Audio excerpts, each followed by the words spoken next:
Aloha everyone. Maalab na pagbati po sa ating lahat. I am Pia Arboleta, your host for today. Welcome to Parangal kay Tita Lindy, brought to you by the Hawaii Institute for Philippine Studies, Center for Philippine Studies, Center for Southeast Asian Studies, and Hawaii Filipinos for Truth, Justice, and Democracy. We gather in the spirit of remembrance and gratitude, celebrating 50 years of the Center for Philippine Studies, a legacy rooted in vision, courage, and love for our community. We honor Dr. Belinda A. Aquino, whose pioneering spirit lit the path we now walk. Maya Angelou once wrote, quote, "I come as one, but I stand as 10,000, unquote. And so it is with all of us. We stand on the shoulders of those who dare to dream, to speak, to build. Our program today is a whisper of thanks to our venerable sensei who continue to guide us as we carry this story into the next 50 years with reverence, joy, and unwavering hope. Dr. Lance Collins missed his flight, so he will deliver his opening remarks at the end. It is my privilege to call on two of the staunchest supporters of CPS and strong advocates for the promotion of Asian studies, not only within the university but also in the broader community. The first is my current dean at the College of Languages, Literatures, and Linguistics. The second is my former dean at the School of Pacific and Asian Studies, who first appointed me as CPS director some time ago. Please welcome Dean Peter Arnaga and Professor Anderson.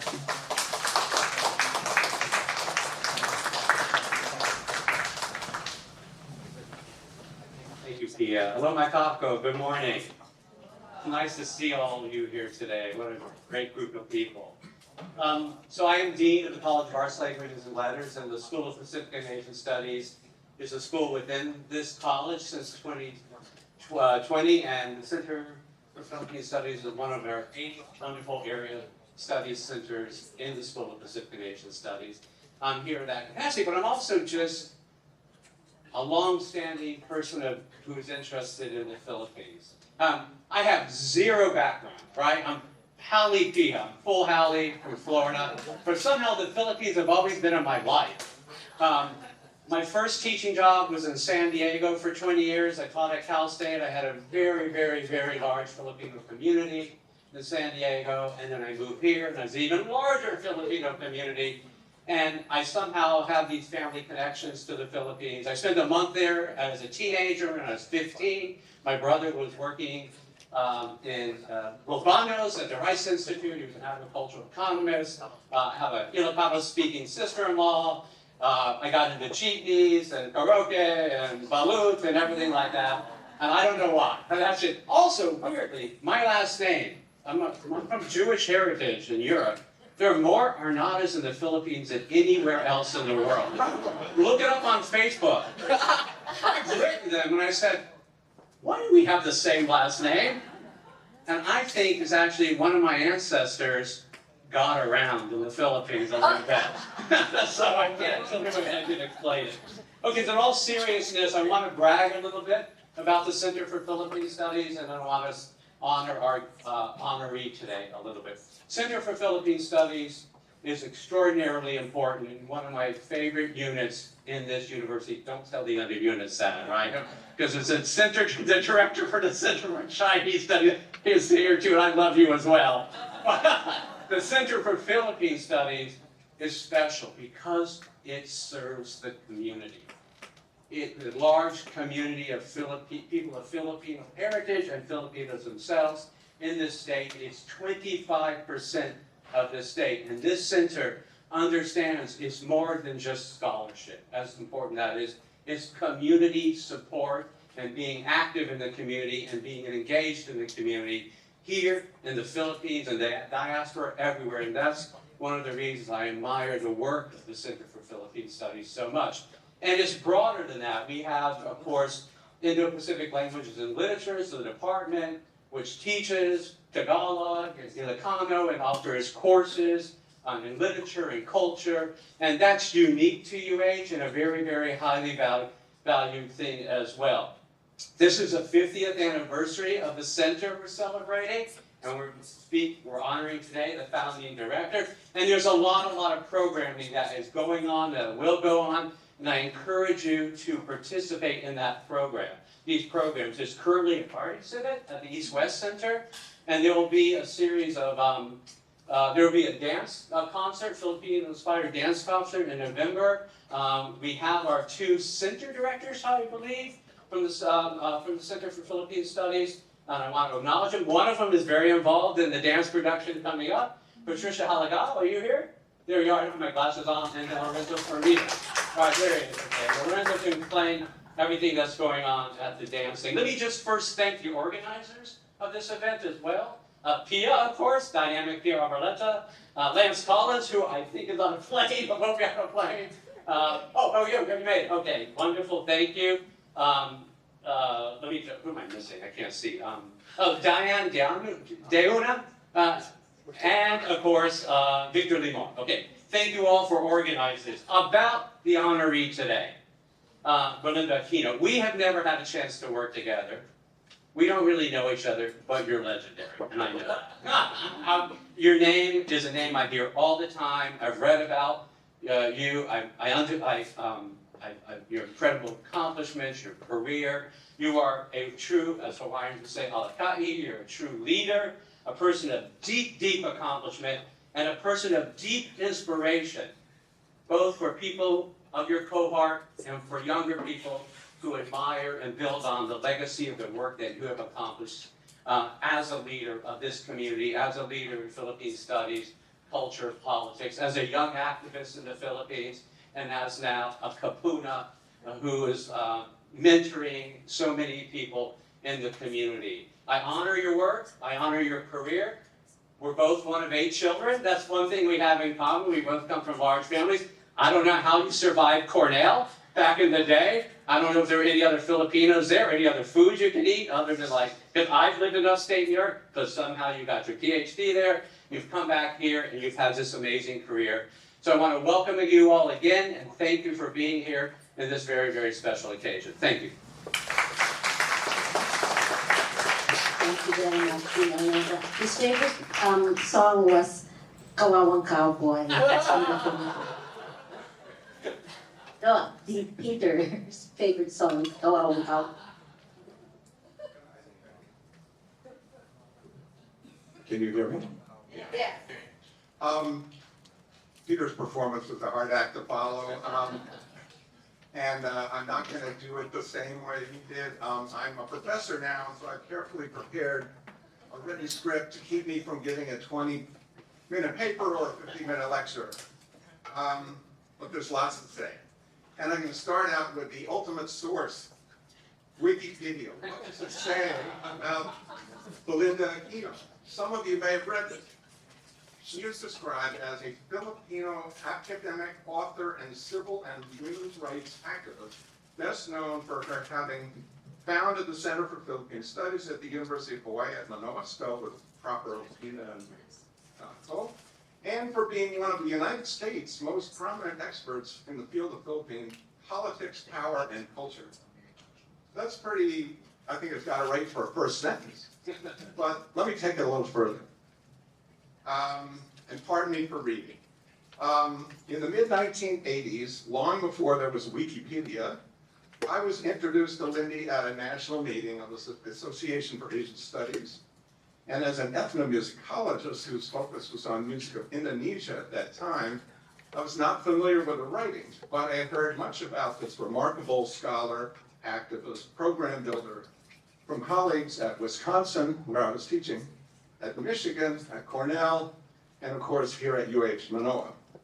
I had learned by that time, while I was completing my MA thesis here at UH in the mid-1970s, she was working with Ben Kirkfleet and Amathil Cahill on a feasibility study for the establishment of Philippine Studies program at the university, and it won support from the state legislature. A year later, we had the Center for Philippine Studies established under the directorship of then political science professor Aquino. When I moved back to UH Manoa in 2013 as Dean of the School of Pacific and Asian Studies, I had just missed the last years of her directorship and that of her immediate successor and my former professor and mentor, Ricardo Tremillos, who sends his greetings, by the way. He's on the main and will be back tomorrow. But I soon learned that beyond her intellectual and leadership contributions to UH Manoa, she had also established the Belinda A. Aquino International Philippine Studies Endowment, providing scholarship support in the fields of Philippine studies and Filipino language studies. And then in 2014, 1 year later, I was working with then director Vina Lanzona on a major celebration of the 40th anniversary of UH Manoa's Center for Philippine Studies, which was held in 2015 with a variety of keynote speakers and an ambitious multi-day conference. Some of you may have partaken in some of that.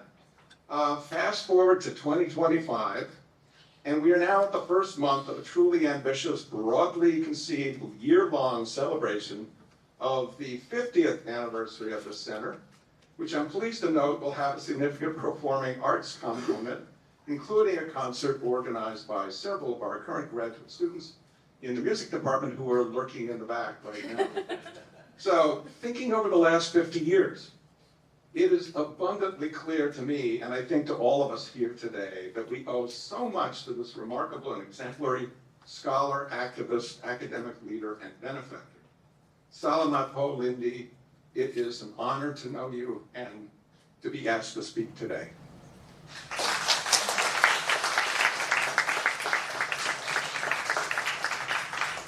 Maraming salamat po, Dean Peter Arnada and Dr. Andy Stutton. Lance Collins is finally here. He received his PhD in political science from the University of Hawaii and is a graduate of the William S. Richardson School of Law. He received several awards for community service, as well as for his filmmaking, and is the founder of the Hawaii Institute for Philippine Studies. Please welcome Dr. Lance Collins.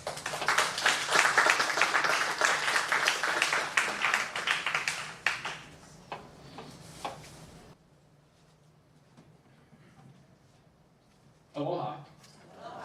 I'm very sorry. I left my house at 8 o'clock this morning, so it was very rough getting here. But I'm so happy that I was able to make it, and I just want to share a very little bit about my connection with Lindy and why I think it's so important that we honor her every chance that we can get. You know, when I was growing up, and I think it's still somewhat this way, but a little bit attenuated, it was very bad to be a Filipino. Like, you should be ashamed of it. If you can pass as not Filipino, there was a strong pressure to do that. And Lindy swoops in my first month or two here at Manoa when I moved from Maui. And she was like, oh, we got to get you doing Filipino stuff here on this island. And of course, there's lots of people who do that, but one of the differences between Lindy and a lot of others is that she also put a critical and academic distance from some of the more, I would say, European American right-wing identity belonging ways of being Filipino. Instead, made it something that you could be proud of, but also have a deep critical appreciation for, as opposed to sort of a goose step following, you know, blindly other people's views of what it meant to be Filipino.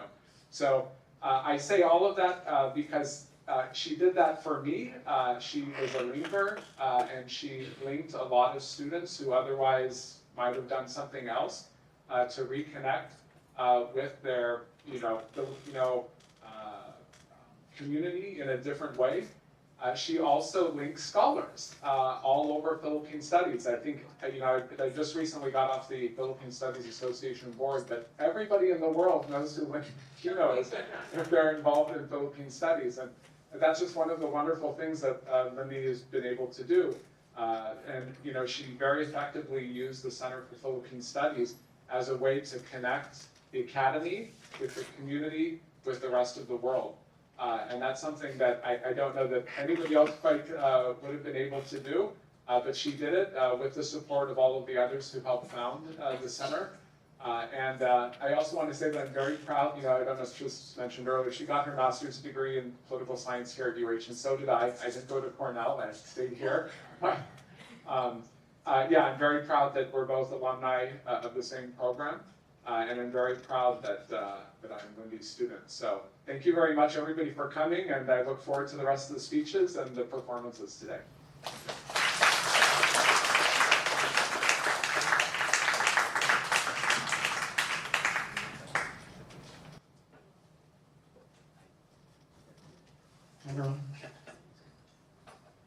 Two of the people closest to Tita Lindy could not make it here today, but we have their video so that they could honor their mentor.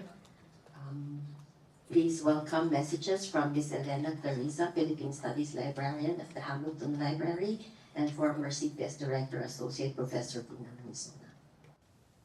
Aloha at mabuhay sa inyong lahat. It is an honor for me to pay tribute to Dr. Belinda Aquino, a pioneering scholar, mentor, and visionary whose legacy continues to shape the lives of so many of us here. I had the privilege of being one of Dr. Aquino's students at the Center for Philippine Studies. She not only challenged me academically, but she personally encouraged me to pursue my graduate degree through the center. That encouragement changed the trajectory of my life, and I know I am not alone. Many of us could say that her guidance gave us the courage to pursue our dreams. In the 2 decades I've known her, I am in awe of Dr. Aquino's vision that extended far beyond the classroom. She was instrumental in establishing the Philippine Studies collection at Hamilton Library, now recognized as one of the largest collections outside of the Philippines. She even donated $10,000 of her own funds to help expand our online collection. She also championed the establishment of the Philippine Studies Librarian position, ensuring that our stories, our histories, and our scholarship would always have a home here at the University of Hawaii. Today, as we celebrate the 50th anniversary of the Center for Philippine Studies, we are reminded that the center itself was born out of a commitment to celebrate the achievements of Filipinos in Hawaii and around the world, and through the advocacy of the Filipino people. None of this would have been possible without leaders like Dr. Aquino, who fought to make Philippine studies visible, relevant, and enduring. And on a more personal note, I will always remember her sharp wit and the stories she shared from the martial law era. Stories so vivid they felt like history coming alive. My favorite was when she recounted throwing a subpoena over Marcus's fence in Tantalus. That is Dr. Aquino, fearless and yielding and always ready to challenge injustice. I'm always so grateful and slightly amused to have joined her in some of the most interesting activities I've ever done in Hawaii, like waking up at the crack of dawn to join her in sign waving at Hawaii Kai for Colleen Hanabusa, who I barely knew as a newly arrived grad student, or briefly becoming part of the matriarchs, or as Dr. Aquino once renamed the group of Southeast Asian scholars and librarians, the Over the Hill crew.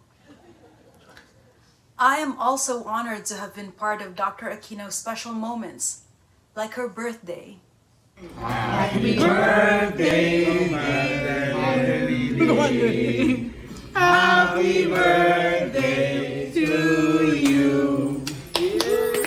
Dr. Aquino, on behalf of your former students and the entire community gathered here, we thank you. We honor your vision, your courage, and your unshakable commitment to truth and justice. Your legacy lives on in every page of the collection, in every course taught at the center, and in every student you inspired. Maraming salamat po, Dr. Aquino. We celebrate you today and always.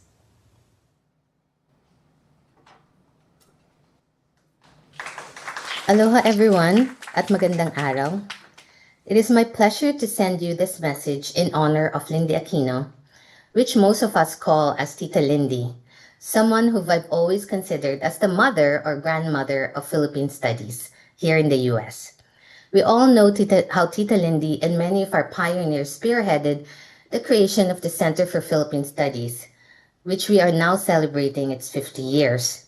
This 50th celebration would not be complete without honoring those who championed its creation, and Tita Lindy was one of them for sure, and also its founding director who led the center from its beginnings, and he continued to guide us all these years. Personally, I consider Tita Lindy as a mentor. I knew about the great Lindy Aquino even before I joined UH. She was legendary in Philippine Studies, not only for directing the center, but also ICOPHIL, the International Conference on Philippine Studies. More importantly, she was legendary for being an adversary of the late dictator President Ferdinand Marcos. She wrote about his plunder, and we knew about how she didn't extend any alohas and even organized protests against the Marcoses while they were in exile here in Hawaii. I always enjoyed her stories of how she found it hard to recruit her fellow Ilocanos to demonstrate in front of the courthouse against the Marcoses. But she was relentless and always principled.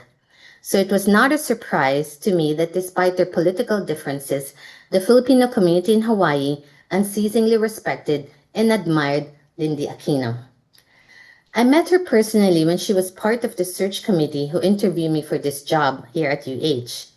Even then, she already supported me and advocated for me. As soon as I arrived at UH, she recruited me to be part of the executive council of CPS. This is what I liked most about Tita Lindy, how inclusive she was in welcoming everyone to the center, and how generous she was in terms of supporting faculty and students. Her unrelenting support and praise for me and my work certainly strengthened my standing not only in the history department, but also the larger UH and Filipino communities. I was very proud and of course trepidatious when I became the CPS director after Lindy's retirement. It was an understatement to say that I had very big shoes to fill. How can I continue her legacy while also fulfilling my own vision for the center? But thanks to Tita Lindy herself, who provided guidance but gave me free rein to pursue my own projects, I was able to have a memorable and hopefully meaning tenure as CPS director. Tita Lindy continues to be part of my academic and personal life here in Hawaii. I see her regularly and I still love listening to the stories of her amazing life. I'm sorry that I'm not here in this celebration, Tita Lindy, but please know how important you are not only in my life and career, but to CPS, to UH, and the Filipino community in Hawaii and in the world. Maraming salamat at mabuhay ka. Thank you. Maraming salamat, Elena and Tina. Our first performer is a proud graduate of the University of Hawaii at Manoa with a degree in creative media. Currently the president of the Rising Phoenix JCs, he recently launched a scholarship foundation that awarded $5,000 this year with plans to double the amount annually. You might recognize him as one of the singers of the national anthem at UH Games. Let us give a round of applause for Mr. John Ryan Mercado to sing Isang Lahi, meaning one race, which is a call for unity.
Tapos magiging may maliwanag.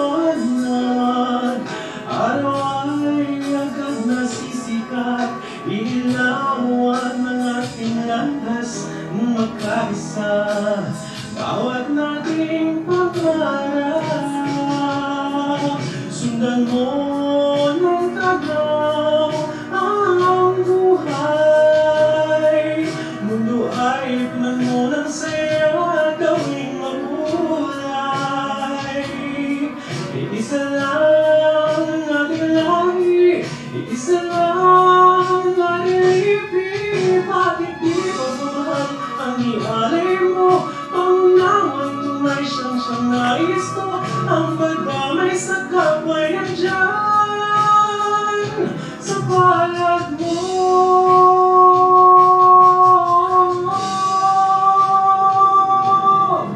Sundan mo ng tanaw ang buhay.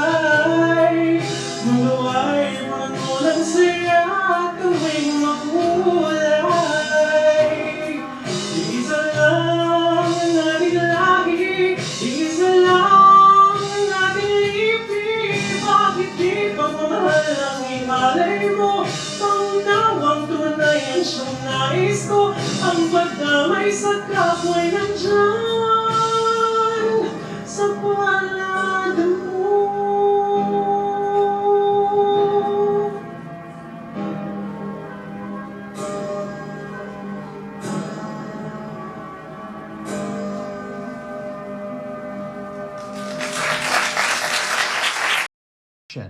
Hi, Lindy. I'm so sorry I can't be there for you today, but Pia has been very kind to let me say what I would have said as a tribute to you, and I will read it to you and for everybody. The most favorite quality I attribute to Dr. Lindy Aquino, among her many admirable qualities, is her survival instinct. She defines herself as someone who believes that there are other sets of basic truths and values to explore without her being an escapist, and doing so not out of rebellion but out of curiosity. To do this, one encounters challenges, and these she met head on. Her biggest challenge was facing deportation. Given her resourcefulness, with help from the Senator Don Inoue, who created a bill especially written for her, and with help from other lawmakers and friends, she was able to stay and become a U.S. citizen. She was a natural fit to lead the newly established Philippine Studies Center at University of Hawaii Manoa amidst challenges of hiring budget cuts, political maneuvers, and fighting for its continued existence. Being a survivor that she is, she kept the PSC going for years, and so we are able to celebrate today its 50th anniversary. Salamat and mabuhay, Lindy, the woman of the hour, Virgie. Again, that was a message of Dr. Virgie Stafford, retired professor of the UH Department of Education. Thank you. Good morning. Morning. Thank you for this opportunity to share some of our treasured moments with our honoree today, Dr. Belinda Aquino.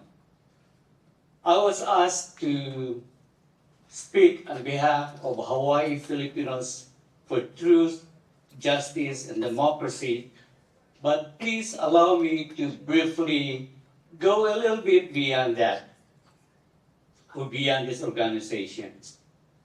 I am Raymond Johnson, a retired professor and coordinator of the Asian and Philippine Studies at Leeward Community College, and alumnus of the University of the Philippines, a member of Hawaii Filipinos for Truth, Justice, and Democracy, and involved in many other advocacy groups in Hawaii. Not only is Dr. Aquino the founding director of the Center for Philippine Studies here at UH Manoa, which is celebrating its 50th anniversary this year. But together with Dr. Amy Agbayani, Dr. Aquino was instrumental in establishing the Philippine Studies program at Leeward. She has been a potential academic resource who has inspired me to shape Philippine Studies there at Leeward to be responsive and relevant, critical, but responsible.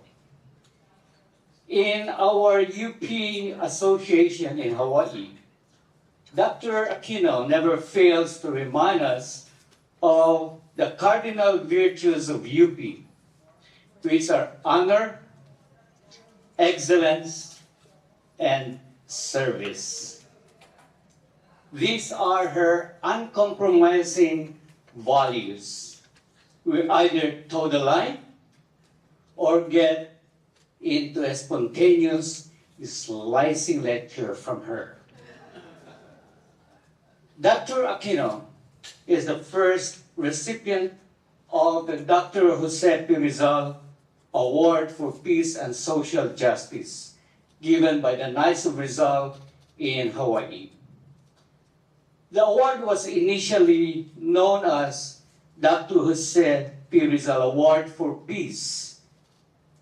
It was Dr. Aquino who suggested that we add social justice. And so it became that. And now, the memory twister, HFTJD, or the Hawaii Filipinos for Truth, Justice, and Democracy. This group is an offshoot of a campaign for an honest and free election in the Philippines in 2022. We initially came out with the name Hawaii Filipinos for Truth and Democracy.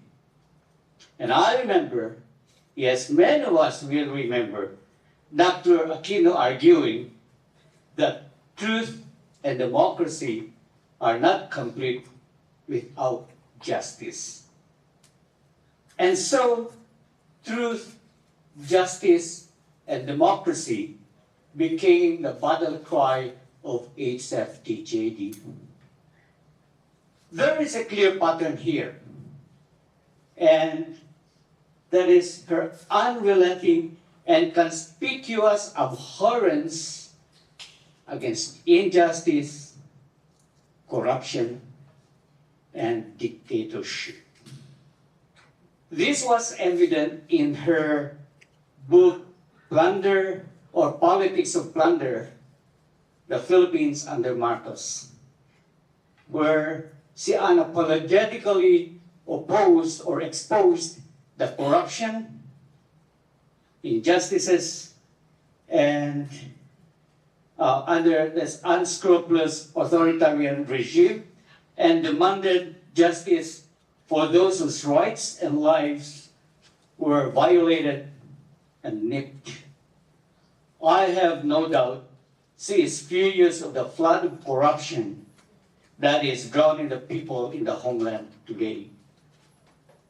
As an advocate of social justice, I know she cringes at images of children being sick-tied and abducted by unidentified masked men, or at immigrants being unjustly taken away from their workplaces and detained in places not fit for humans, or deported to lands totally foreign to them. As an academic, Dr. Aquino is an advocate of academic freedom and unbridled research, free from the control and the dictates of authoritarian regimes. I can almost feel her blood boil at situations where politics tries to dominate science and where academic funding gets tied to blind loyalty to a narcissistic but confused and incompetent regime. As a scholar, Dr. Aquino believes that truth is the foundation of every virtue, and that if we mistake lies as truth, we have a problem with comprehension. And that if we take lies as truth, we have a problem with character. And character is what matters most. Dr. Aquino is many things to many people. She is a mentor, a friend, a critic, and an advisor. She is Tita Lindy to her younger counterparts, one they can run to for wisdom and advice. In age of TGAD, she is among us in meetings and group discussions, in commemorations and celebrations, and yes, even in political caravans. Remember that? On the island, making a statement. She is to us Ka-Lindy or Kasamang Lindy, standing for truth, justice, and democracy. Dr. Jojo Abinales, who I also call Ka Jojo, a progressive academic who also served as director for the Center of Philippine Studies here, boldly refers to her as Commander Lindy, recognizing her intellectual leadership. So, to you, Dr. Aquino, or Tita Lindy, Ka Lindy, Commander Lindy, maraming salamat po sa iyong paglilingkod at pamumuno. Thank you so much for your service and leadership. Please know, we love you so much.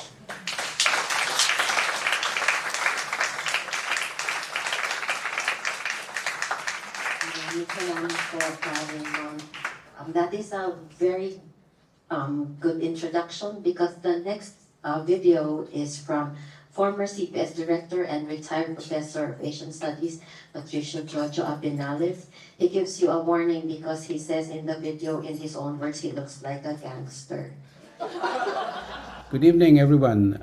This is Jojo Abinales sending greetings from Kyoto, and my hearty congratulations to the Center for Philippine Studies, its directors, its staff, and its members on the occasion of its 50th anniversary. Let me also take the opportunity to extend my parangal to the center's founder and first director, Professor Belinda Aquino. Commander Lindy and I share 4 things in common. First is we're products of the University of the Philippines. She graduated from the prestigious Department of English, and me from the less prestigious Department of History. We also finished our PhDs from the same department at Cornell University, the Department of Government.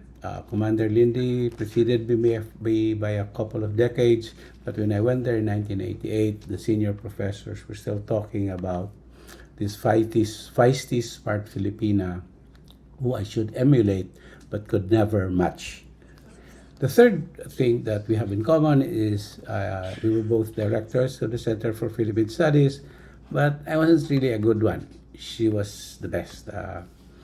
On that, I kind of failed her expectations when they hired me in 2000.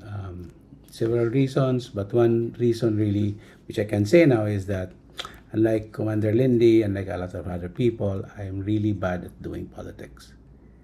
I don't know how to kiss ass. And which leads me to the fourth thing that we have in common, that both of us fought the Marcos dictatorship. She from afar, me on the streets. And for 15 years, we never compromised our principles and fought against those in power. And probably the one reason why I could not forget myself, adjusted to the kind of academic and political life in the United States. But that said, the fourth of these commonalities is something I cherish the most.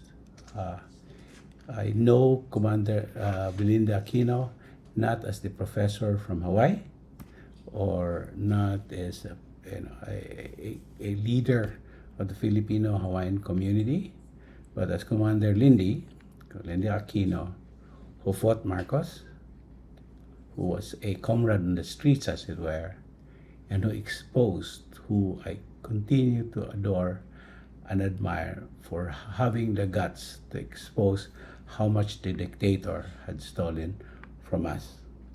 And because of that, she will always have my deep respect and admiration, and I will continue to try to emulate but not match her talent, her commitment, her dedication, and her intelligence.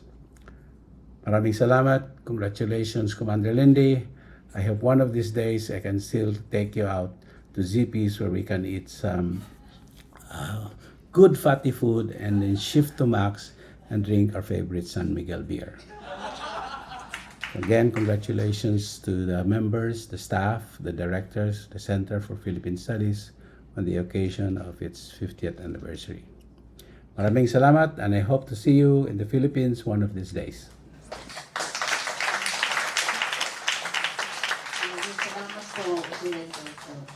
Our next performer is Kaylin Howard, who is a passionate Afro-Filipino performing artist, music educator, and ethnomusicologist. She holds a bachelor's in music education and is currently pursuing a master's in ethnomusicology here at the University of Hawaii at Manoa. Of all the repertoire she performs, she is most dedicated to learning Filipino art songs and African American spirituals. Here to sing Ugoy ng Luyan, which is a lullaby, but also a cry for the love of our country. Oh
Maraming salamat.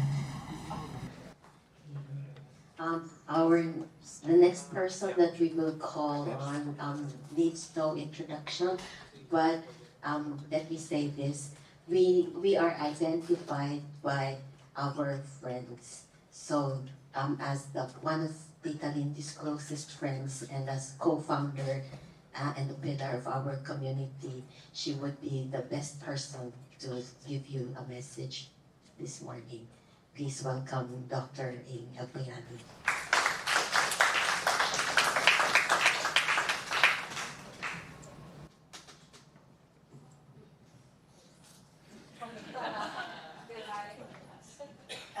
They said to keep it short, and I am short. It says Dr. Amy Agbayani there, but actually it's the Agbayani sisters.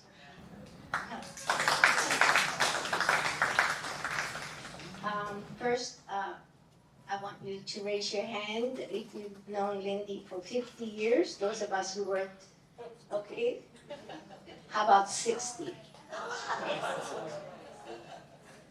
I'm 60 years.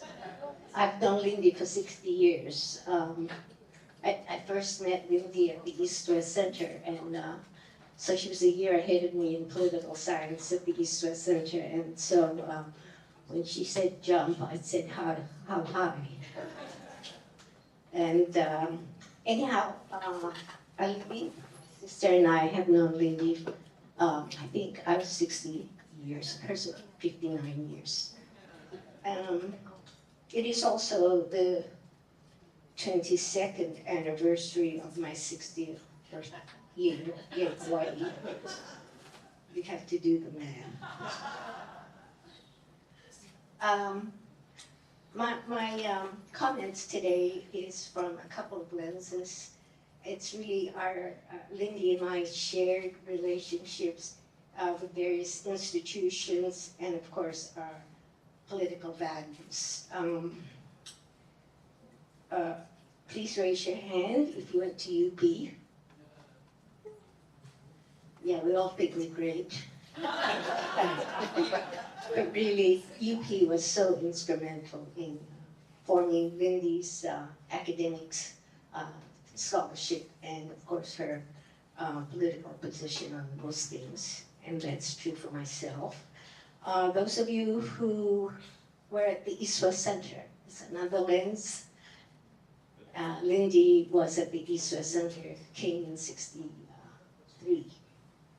And then those of you who were at OM, please raise your hand.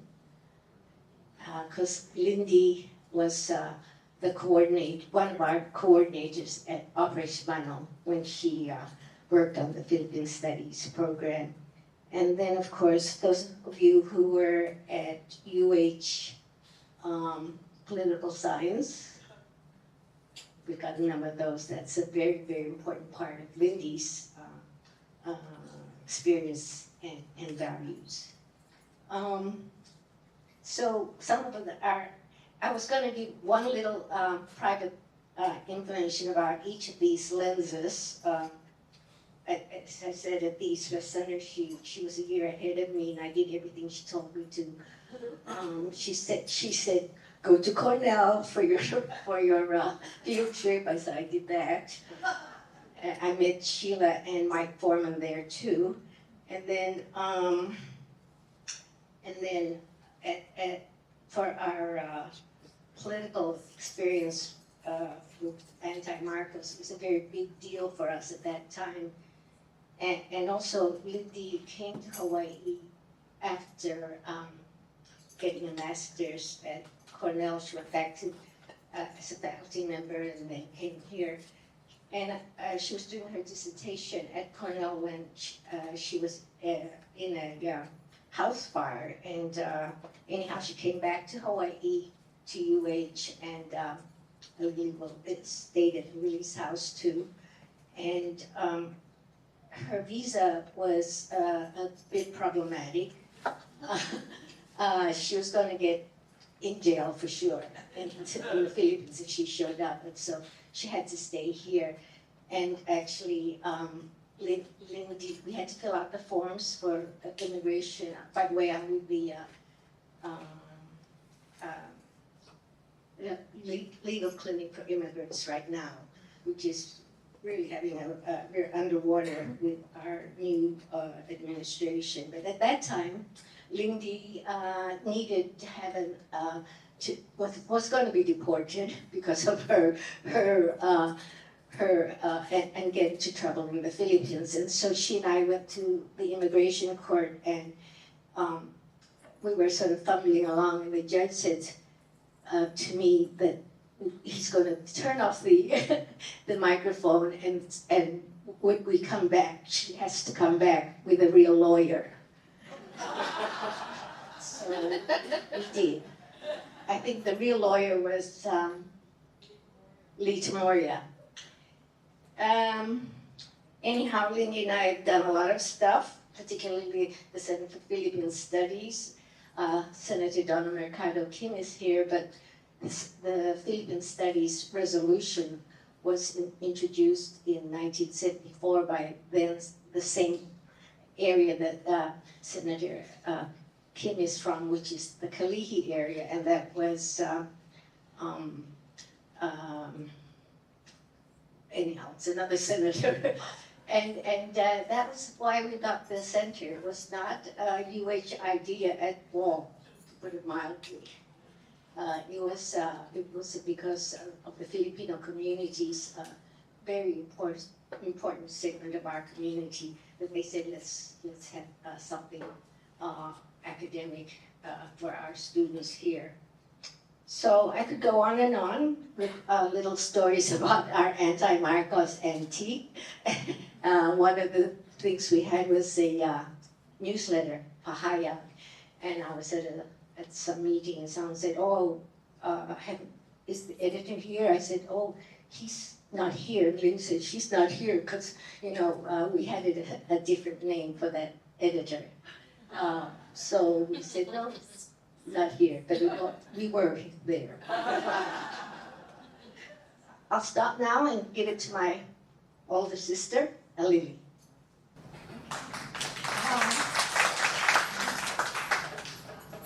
I'm a retired school teacher, and I go in for what I call that, visual aids and that.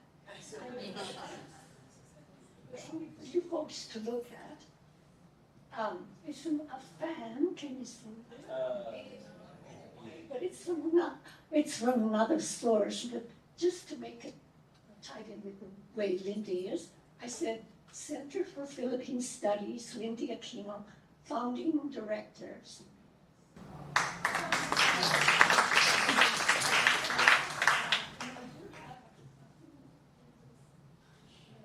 Because I know Lindy more on a personal level. I loved all of her books wrote, but I have a different, I wrote in a different way. Just a bit. Okay. So,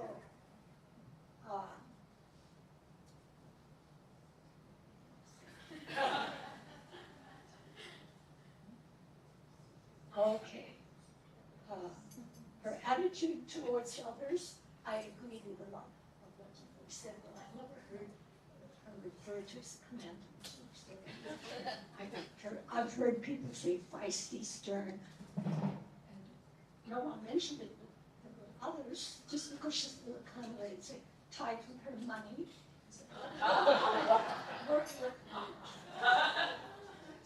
But none of you knew that she tended really to give names to folks. So, for example, we had a roommate who always borrowed things, so she called him Miss Borrow. And another one, Miss Kinagusu. I think she was melodramatic and hyper. And then another one who sort of had a crush on me, I think she would call her Aquino. Or something from Thailand. And then I wanted to go to a good girl. She and I liked to go to the movies in the Philippines. And anyway, but we didn't have much money, so my parents gave me, it's called the Princess Ring. And then very close to the movie house was a pawn shop. That's what we would do. We would go there and get money. But I always ended up returning it because I wanted my princess ring. But you know, that was the only way we could go to movies, and we went to a lot of movies. And she likes to call, as I said, she likes to give names to people. And for me, she used to call me Miss Buttons when I was trying to think. I had to look for an outfit which has lots of buttons. She always called me Miss Buttons. But anyway, Lindy and I are very, very good friends. And in retrospect, I realized we were pretty daring at that time. We were older than a lot of the other folks around. But we would go to movies late at night and visit tourists. And we were pretty adventurous, but nothing happened to us. We were good. So I was going to say, she really is a dear friend of mine. And I'm not intimidated by her sometimes.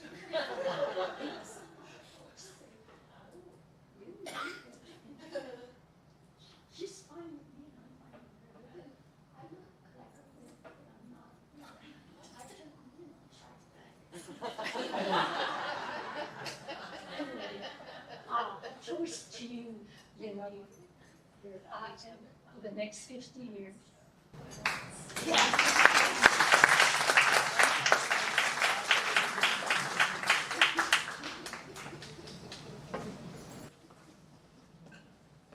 Maraming salamat po, Tita Amy and Tita Lindy. For the next segment, may I call on the co-directors of the Center for Philippine Studies, Dr. Lorenzo Perillo and Dr. Patricia Habagao.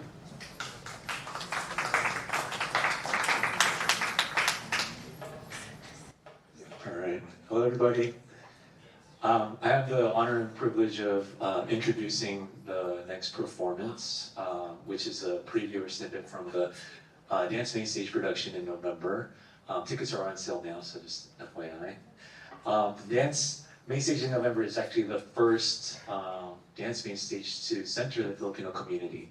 And so we've been working for a year now, connecting with Filipino faculty, staff, students, both at UH and in the community. So I really hope you all enjoy. This preview is from the Currents That Connect Us, and it's part of our offering from House of Gongs. It's a contemporary folk diasporic Filipino dance and Kulintang music production that journeys through the interconnectedness of indigenous cultures across the Pacific. Through movement, ritual, and sound, the performance illuminates how indigenous lifeways once thrived in synergy with the environment and how these were disrupted by colonization. However, our diaspora created possibility, the ability to heal by weaving fragmented knowledge back together across oceans. The piece they are presenting today is a snippet from the concert entitled Dancing in the Diaspora, celebrating 50 years of the Center for Philippine Studies. By House of Gongs founders, choreographer Lydia Karian, music director Ron Karian, and co-composer Kevin Kamalayan. The dancers today are Kawayan, Sienna, Tara, and Diane. We hope you enjoy this preview, and we look forward to seeing you in Kennedy Theater in November for the main event.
Thank you again. So my name is Patricia Halagal, and first I just want to thank the organizers for this event. Thank you to Pia and Lance and Victor and to Diane for really kicking off our Center for Philippine Studies 50th anniversary. So I can't think of anything more special than kicking this off with celebrating you, Tita Lindy. And there's some big shoes to fill, being that Lorenzo and I are the co-directors for this momentous year. That being said, you need two of us in order to be able to celebrate. And so what Lorenzo and I have done really throughout this year in thinking about the celebration is bringing together both of our backgrounds in performing arts and education to really celebrate this year. And so in a minute, I think they're gonna, okay, good. So we have a lot of things happening this year, along with other events. And so, as mentioned before, we have an exhibit at the East-West Center with designer and artist Iris Villacrucis, as well as we're launching and relaunching actually our iJeepney curriculum that was done 20 years ago by the Smithsonian at the LCC Filipino Cultural Summit. We are proud to present one of the rarest Philippine collections in the world here in Hawaii under Elena Clarice's watch. And so she will be doing workshops on mapping and cartography on the body. And so bringing in tattooing and maps together as a concept. We have some maps from the 1500s that we're going to be displaying. She's opening up the vault for us. As well as we do have a Center for Philippine Studies anthology, which will be a publication that brings together former directors, people that have taught Philippine studies, our community work, and chronologically that in an anthology. And finally, as you saw, Lorenzo is producing a musical dance performance, which we will have 5 shows in November. And so we would love for you all to be there and to fill up the room. And it's really going to be a celebration of our community and co-creation of this artistic piece with our community. And last but not least, something really, really super fun is Tita Lindy. We are so proud of these 50 years that UH Athletics has actually worked with us and collaborated to design our very own H Warrior logo. And so, super excited. That's the winning logo. We had a whole voting contest. It's inspired by the beautiful traditional weaving and patterns of the Philippines, and a celebration of our community being here in Hawaii and celebrating our center's 50th. And so we will be unveiling that shirt at a Filipino night at the women's volleyball game on October 10th. We're celebrating this with our Filipino clubs, Katipunan and Timpuyog clubs. And so this is just an all-around grand celebration, and you're kicking it off, Tita Lindy, and we just can't be so more proud than being able to celebrate you today. And so thank you so much, Maraming salamat.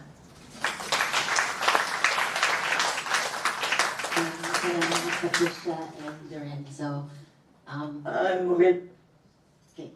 Now for the highlight, we would like to hear from Tita Lindy herself first. We are going to play a very short video. She doesn't want to give a speech, but she says you can ask her any question. I'm Belinda Aquino, currently Professor Emeritus at the University of Hawaii after maybe nearly 40 years of being a faculty. Center for Filipinas will always remain in my mind as my top, accomplishment. It started as a feasibility report, and then it became an institution. We developed 200 questionnaires and gave it to people like Helen Agtalon Miller, who already knew a little bit about this in-migration to Hawaii. Back in those days, they were only talking about the age of discovery, nothing about the third countries and third world countries. After the feasibility report, people were interested. So the university said, let's do it. I was able to develop it to the point that it grew. So I think that I will always be proud of the fact that for much of my life, I've developed the Center for Filipinos.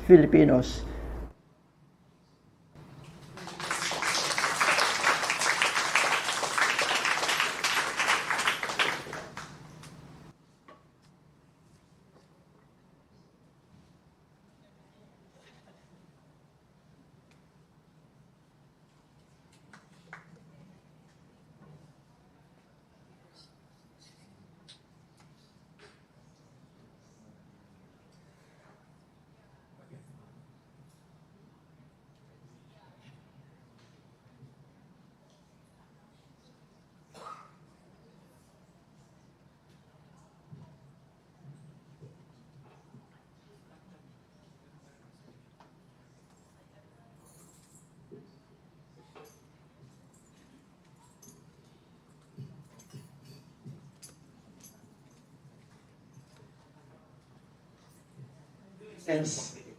I don't know whether I'm alive or dead at this point. The beauty about it is that when it's time to go, I don't need eulogies because I cannot hear them already. But I will always remember things like being part of Amy's and a lady's family and Lily, who is always there, my caregiver. And sometimes I say, Lily, are you still there? He said, yes, matulog ka. You sleep already. Because, she's always there. Because there are people like that, and there is something about love that you cannot really express no matter how much you want to do it, because they're always around. There's Dr. Cecile, there's Evelyn, Lena, there's Fred over there. Without Fred, I already went, oh my God, so, and is Lance over here, Lance, and you made a mistake though, by saying in your flyer over here that I'm the founder of Philippine Studies. I am not, I was never a founder, I was found.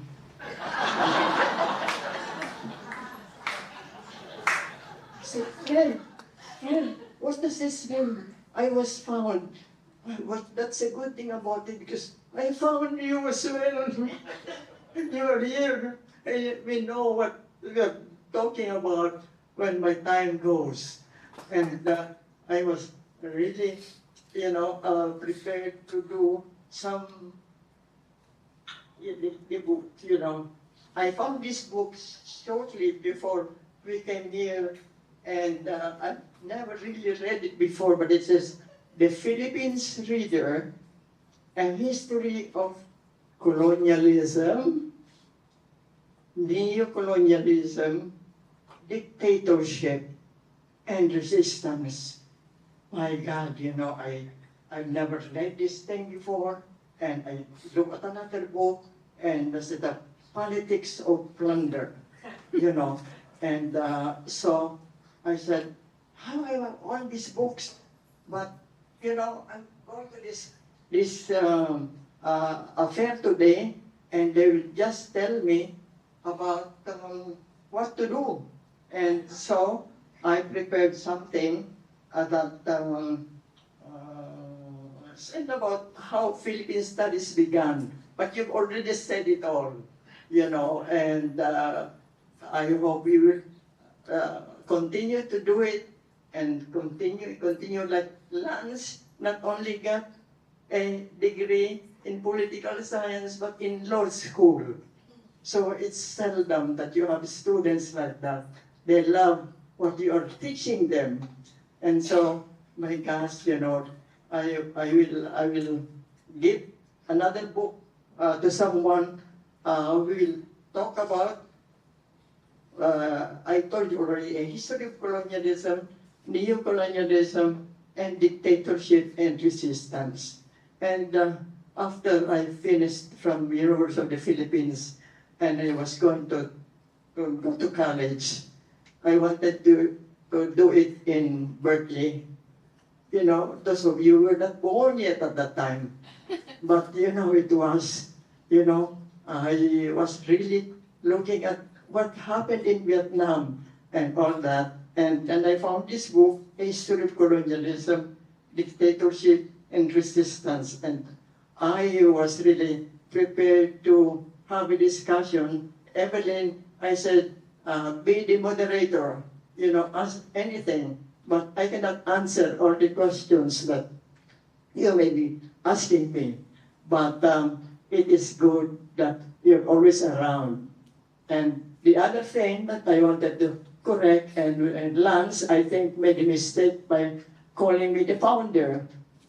I was not the founder, ever. It found me. It was already there when, you know, I was taking on this job. And so let's just do something about us this and us that.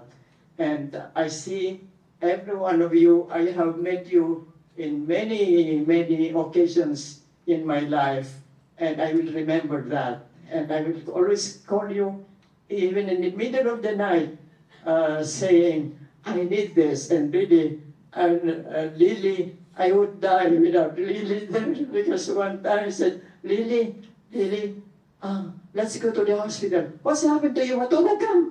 You know, you sleep already. But I was really sick. And then the emergency people said, yeah, you have to do this pill and that pill and that pill and so on. And so I really have, I have not met some of you, but most of you, I will always remember in my heart, in my everything I do in my life, because every time I read something about it, I remember somebody. And that's such a nice feeling, you know. And I was called them even in the middle of the night, and they're available.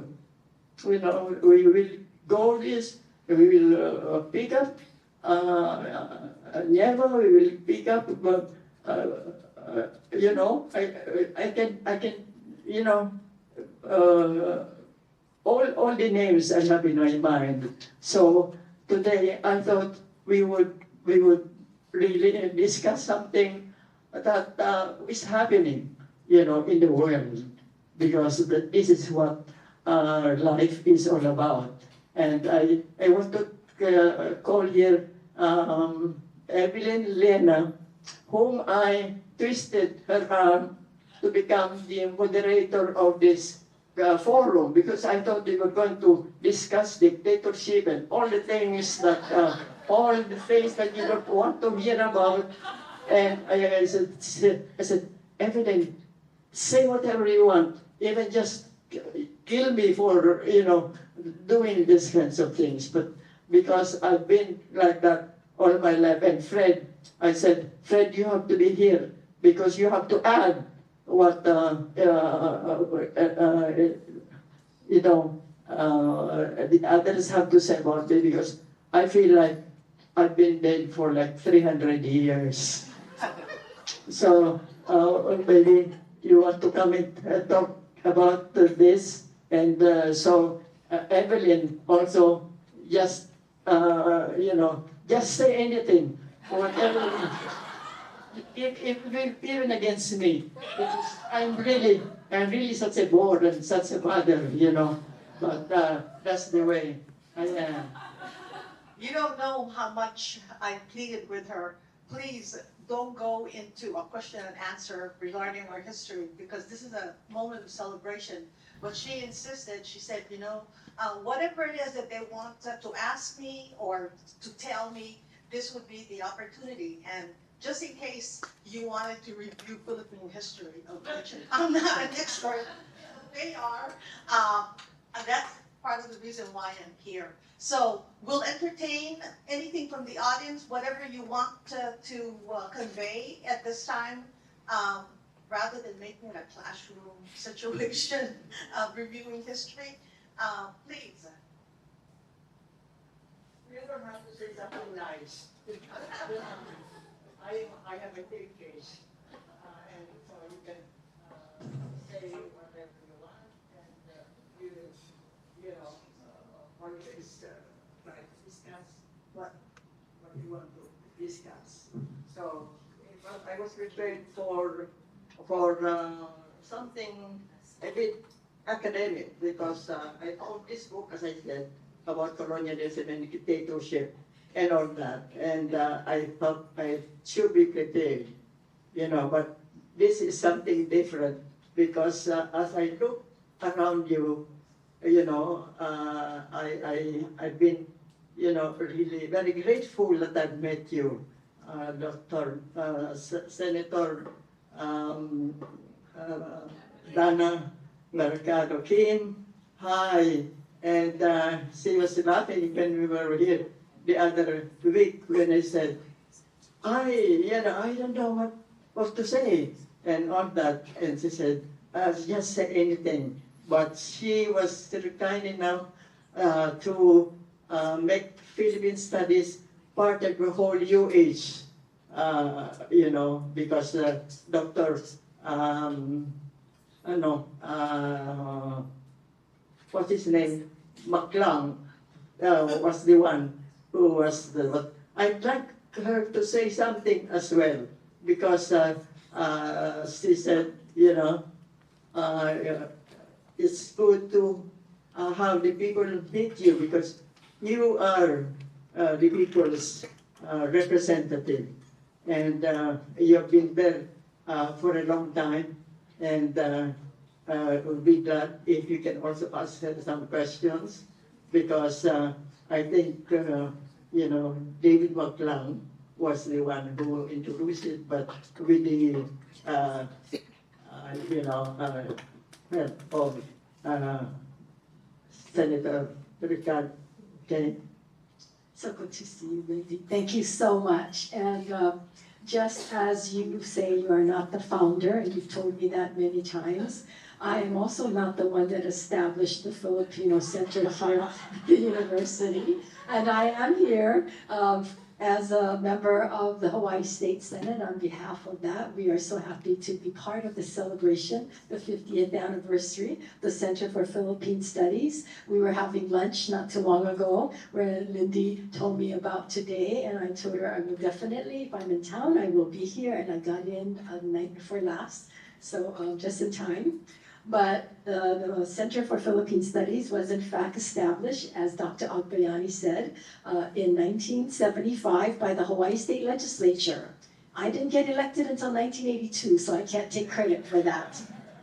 But in fact, we did create that, and it has become the only comprehensive academic center of its kind in North America, dedicated to advancing knowledge of Philippines and Filipino diaspora.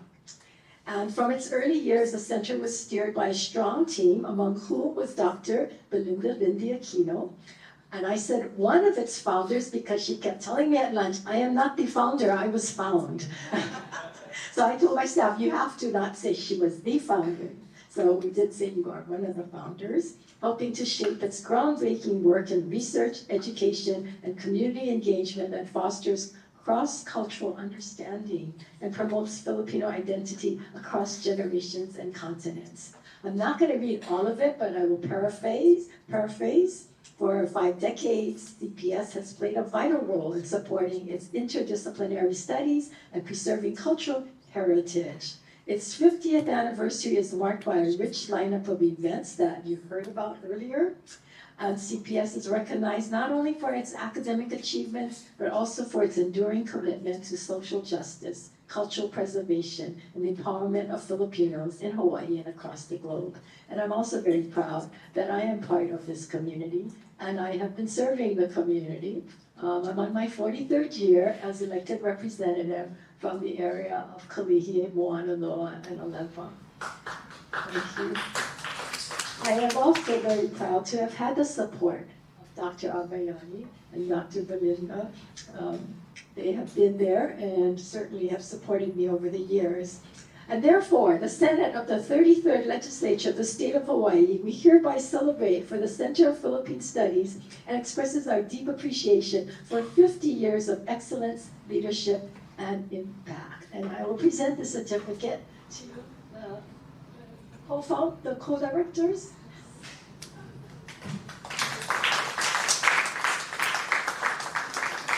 And I have a copy for Dr. Belinda, Aquino, Lindy.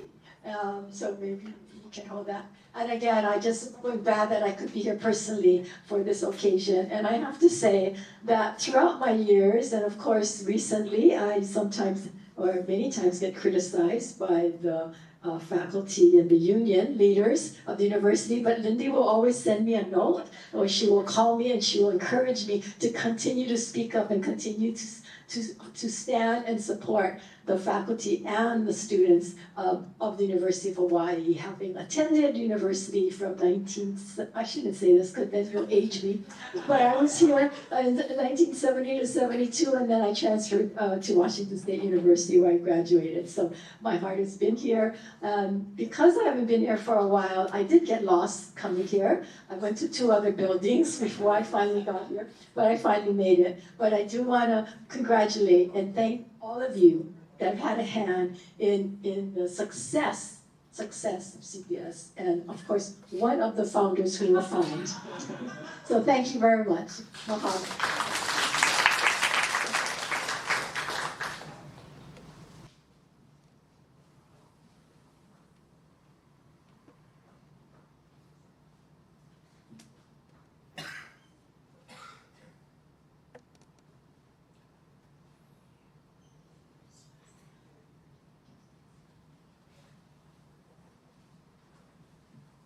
Maraming salamat po. Thank you so very much, Senator Don Aquino. So,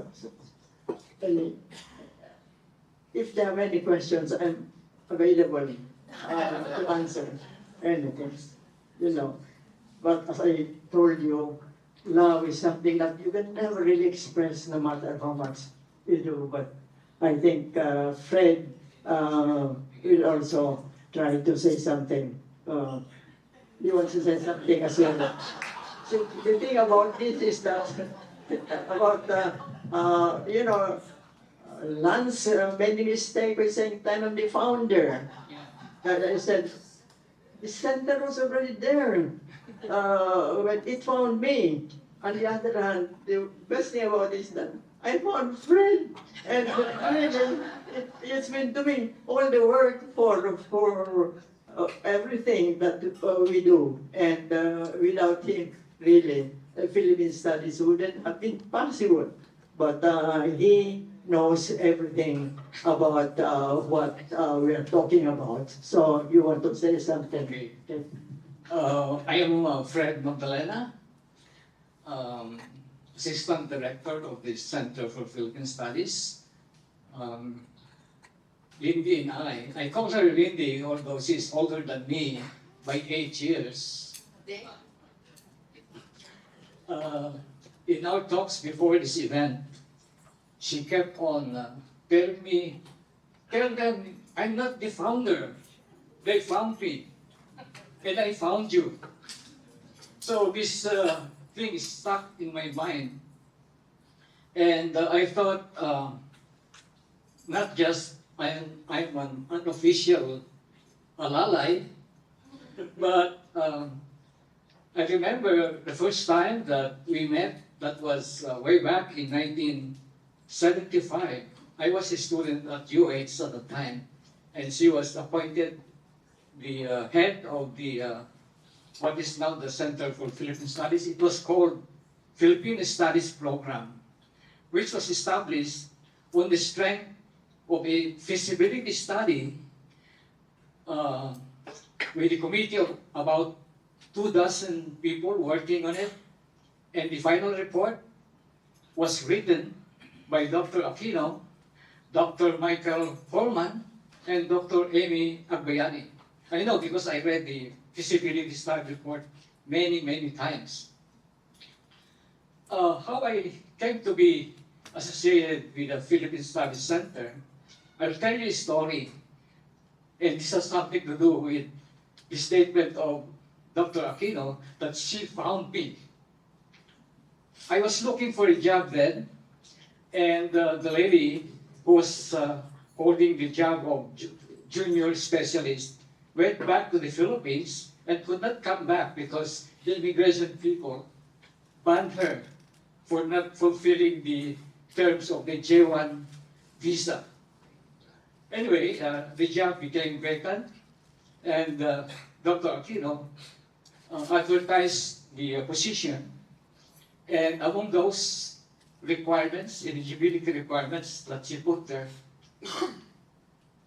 the applicant must be from Mindanao. So I thought I already qualified in that field, okay? And the second requirement is much more revealing because it says he or she must speak Ilocano, Bisaya, and Tagalog. I said, oh, I qualified. Because I speak those two languages. And so I applied, and after 1 month, I learned that there was no other applicant except me.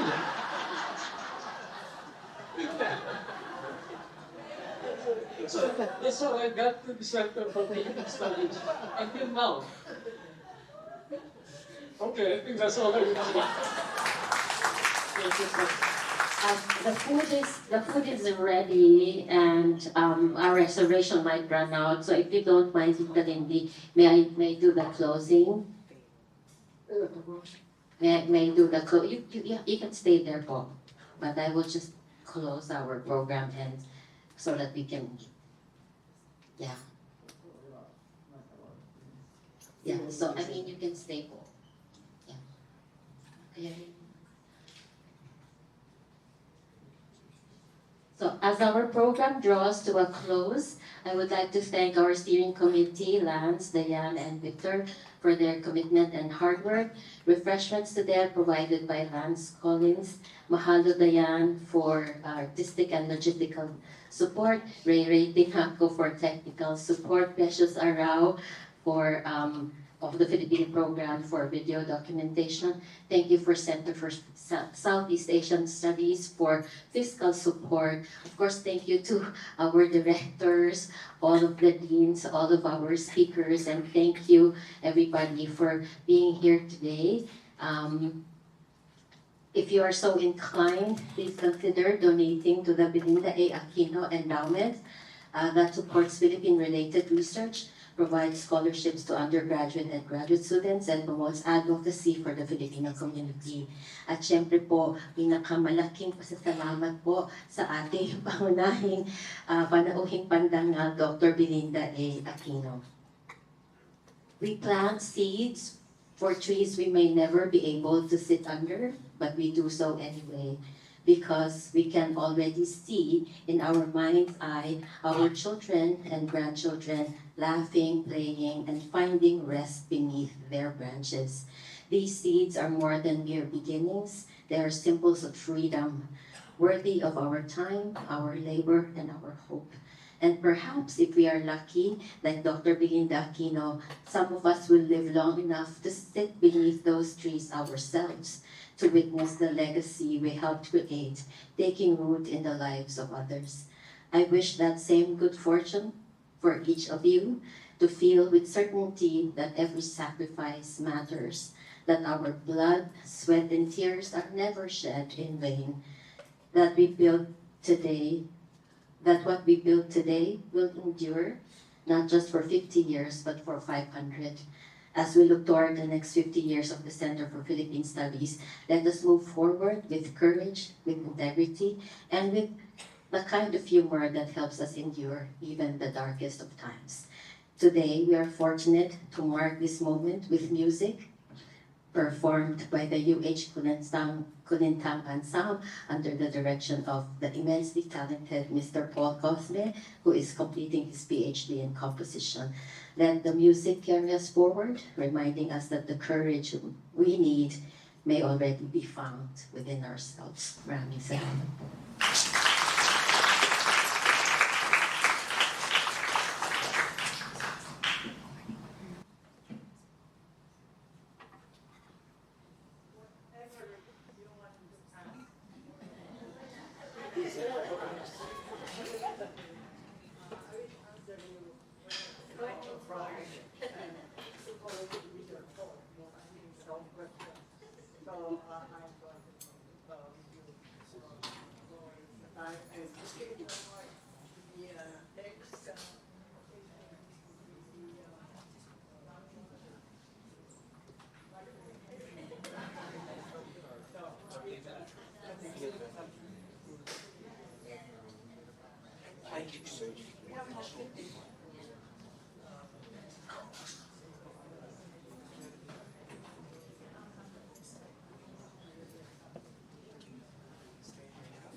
Hi everyone.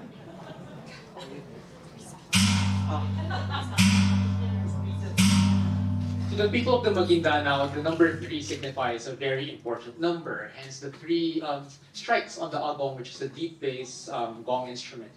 3 is such an important number, and for this particular ensemble, there are 3 significant levels of why we're performing today. The first one, in terms of in relation to the Center for Philippine Studies. The first one is that all of the instruments you find here are actually brought by a former director as well as the Center for Philippine Studies, which is Ricardo Trimillos, Dr. Ricardo Trimillos. These gongs in front of you, the kulintang in front, is probably the only set that I've ever seen and touched that's forged in Sulu. And he brought this here in the 1960s. Its first level significance is this. Number 2 is that this ensemble was revitalized and revived around 4 semesters ago with the help of the Center for Philippine Studies. And up until now, the Center for Philippine Studies helps us in making sure kulintang music is resounded throughout the island and the state. And the third is that a lot of the people involved in reviving the ensemble are all connected, either students or colleagues of Dr. Belinda Aquino. So this ensemble would not exist in its current form without the help and support of Dr. Belinda Aquino. So Dr. Lindy, Tita Lindy, maraming salamat po.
lunch is served. Thank you so very much for joining us today. Maraming salamat.